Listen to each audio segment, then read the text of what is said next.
Bharat Pakistan match. হোটেলে জায়গা নেই, টিকিটের দাম 4 গুণ বেশি, ভাঙতে পারে দর্শকের রেকর্ড। করা হচ্ছে রোববার সন্ধ্যায় শুরু হতে যাওয়া ম্যাচটি টিভিতে দর্শকের সব রেকর্ড ভেঙে দিতে পারে। এমনিতেই প্রচলিত ধারণা হলো এই ম্যাচ 100 কোটির বেশি মানুষ দেখে, যদিও আইসিসির যাচাই করা পরিসংখ্যান অনুযায়ী এখনও পর্যন্ত সবচেয়ে বেশি দর্শকের দেখা ম্যাচটি 2011 বিশ্বকাপের ফাইনাল। ভারত ও শ্রীলঙ্কার মধ্যে সেই ম্যাচে ইউনিক অর্থাৎ একটি নির্দিষ্ট সময় দেখেছে দর্শক সংখ্যা ছিল 55 কোটি 80 লাখ। সেমিফাইনালে পাকিস্তানের বিপক্ষে ভারতের জয়ের ম্যাচটি এই তালিকায় দ্বিতীয়। 49 কোটি 50 লাখ দর্শক দেখেছে সেই ম্যাচ। এবার টি-20 বিশ্বকাপের গ্রুপ পর্বের এই দ্বৈরথ দেখতে কলম্বোয় ভিড় জমিয়েছেন ক্রিকেট প্রেমীরা। বার্তা সংস্থা রয়টার্স জানিয়েছে, হাজারো ক্রিকেটপ্রেমী কলম্বোয় ভিড় করায় সেখানকার ফ্লাইটের ভাড়া এবং হোটেল বুকিংয়ের দাম হঠাৎ বেড়ে গেছে।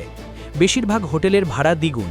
বিভিন্ন বুকিং সাইটে দেখা গেছে সাধারণত এক রাতের হোটেল ভাড়া $100 থেকে $150, প্রায় 18,346 টাকা হলেও এখন তা বেড়ে সর্বোচ্চ $660, প্রায় 80,722 টাকা পর্যন্ত হয়েছে।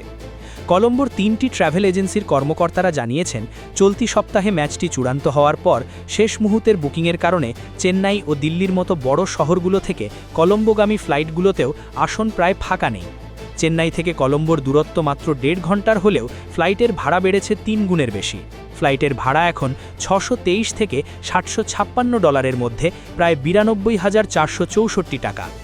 দিল্লি থেকে ফ্লাইটের ভাড়া বেড়েছে 50% বেশি, যা এখন প্রায় $666, প্রায় 81,156 টাকা। প্রেমাদাসা স্টেডিয়ামে আগামীকাল ভারত সময় সন্ধে 7:30টায় শুরু হবে ভারত-পাকিস্তান ম্যাচ। এ গ্রুপে দুই দলই 2টি করে ম্যাচ জিতেছে। আগামীকালের ম্যাচে জয়ী দল উঠবে সুপার 8-এ। এই দুই চিরপ্রতিদ্বন্দ্বী দেশ এখন শুধু বৈশ্বিক বা আঞ্চলিক টুর্নামেন্টেই মুখোমুখি হয়।